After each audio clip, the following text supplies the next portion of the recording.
সদস্য সংখ্যা কত? মোট সদস্য সংখ্যা অফিসিয়ালি 388। এর মধ্যে বাংলাদেশ থেকে আসা ডাক্তারদের সংখ্যা কত? এরকম ধরনের আমরা কোনো কিছু হিসেব করিনি, তবে আমাদের ধারণা 50-60 জন হবে। আচ্ছা, আরেকটা যেটা বিষয়, বিভিন্ন জায়গায় দেখা যাচ্ছে এই মুহূর্তে জানেন বাংলাদেশে ডামাডোল হচ্ছে। আমাদের উত্তর 24 পরগনা থেকে কলকাতা, এইটা একটা জোন যেখানে মেডিকেল পরিষেবা নিতে আসেন বাংলাদেশিরা। সেই জায়গায় দাঁড়িয়ে অনেকেই বলছেন যে আমরা বাংলাদেশিদের চিকিৎসা পরিষেবা দেব না, আবার চিকিৎসা পরিষেবা নিতে গেলে ভারতীয় জাতীয় পতাকাকে প্রণাম করে তারপরে ঢুকতে হবে। এটাকে কি আপনারা সমর্থন করেন? কখনোই না, এটা কখনোই আমরা করবো না। প্রেসিডেন্ট সাহেব বলবেন, কারণ আমরা কোড অফ মেডিকেল এথিক্স, আমরা হিপোক্রেটিক শপথ নিয়েছি যে আমরা সবাইকে চিকিৎসা করতে বাধ্য এবং আমরা কখনো ডিসক্রিমিনেশন করতে পারবো না। এটা আমরা বিশ্বাস করি না যে এটা করা সম্ভব বা করা উচিত। কি বার্তা দেবেন চিকিৎসকদের যারা এই ধরনের করছে? যারা এই ধরনের করছে বলছি, তারা বলছি যে রুগীদের মধ্যে ভেদাভেদ কখনো আনবেন না। রুগীদের আপনি চিকিৎসা করুন, রুগীদেরকে আপনার বক্তব্য রাখুন বা আপনার যেটা আইডিওলজি সেটা রাখুন, কিন্তু রুগীদেরকে কোনো বয়কট বা বঞ্চনা করবেন না। কি নাম আপনার?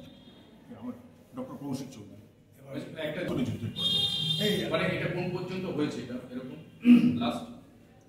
লাস্ট কোন পর্যন্ত হয়েছে এটা বলতে পারবো না, তবে ওই সময় হয়েছিল। আইডিয়া আছে কি লাস্ট কোন?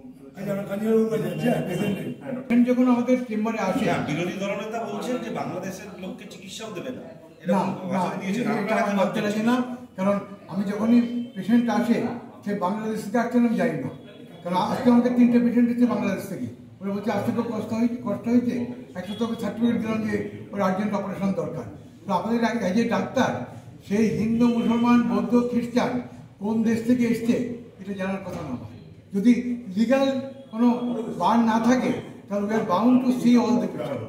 অনেক ডাক্তার এবং নার্সিংহোম পশ্চিমবঙ্গ থেকে ত্রিপুরা অনেকেই বলছেন যে আমরা চিকিৎসা করব না। এটা আমার নিজের নার্সিংহোম আছে, আমি মালিক হচ্ছে নিউ সেভা নার্সিংহোমে।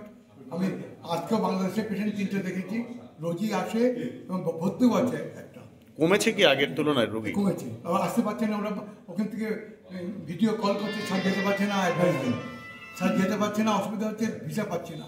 অনেকেই ফোন করছে, রোজই ফোন করছে যে একটা অ্যাডভাইস দেন কী করবো। সুতরাং আমাদের ডাক্তার হিসেবে কিন্তু এটা বলা কিন্তু উচিত না যে বাংলাদেশে কে পতাকা পায়ে করলো সে তো দুষ্কৃতি তো এখানেও আছে, দুষ্কৃতি ওখানে আছে, দুষ্কৃতি এখানেও আছে। তাই কে কী করলো তাই জন্য আমি সবাইকে ব্লেম করবো এই ইস্যুটুবি না। আমরা ডাক্তার মানে মানবিকতার প্রতীক, আমাদের এই মনোভাব কখনো থাকা উচিত না, আর পলিটিক্যাল বায়াস হওয়া মোটেই উচিত না। অনেকেই ভয় পাচ্ছেন ইন্ডিয়া এলে তারা ডাক্তারি পরিষেবা পাবেন কিনা, কি বলবেন? সেই রুগীদের উদ্দেশ্যে কি বলবেন বাংলাদেশের? আপনারা পাবেন না কেন? এবং সত্যি কথা বলতে কি, কাগজে দেখেছেন অনেক হসপিটাল কিন্তু খালি যাচ্ছে due to lack of Bangladesh patient.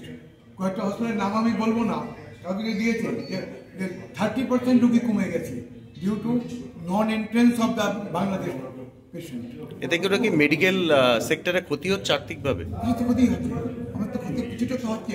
এখানে আমার 5-6টা পেশেন্ট আছে, ওখানে 2টো পেশেন্ট, আমরা তোমার 4টে পেশেন্ট ক্ষতি হচ্ছে, ক্ষতি তো হচ্ছে। এবং আমাদের তো সাইড বাই সাইড কান্ট্রি, একই কান্ট্রি, বাংলা তো একই। এই ভাগ করেছে, ব্রিটিশরা ভাগ করে তো মুশকিল করেছে।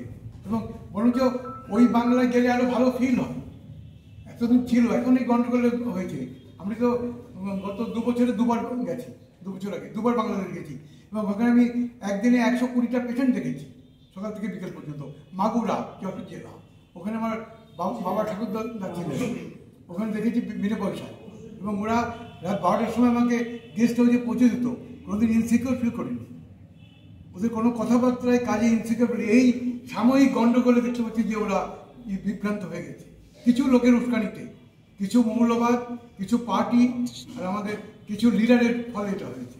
কিন্তু ওরা কিন্তু বেসিক্যালি লোক খারাপ। অশান্ত অবস্থায় বাংলাদেশ থেকে আসা চিকিৎসা পাওয়ার জন্য যেসব মানুষজন, তাদের পাশে আমাদের হেল্প করতে হবে, নিশ্চয়ই 100% হেল্প করতে হবে।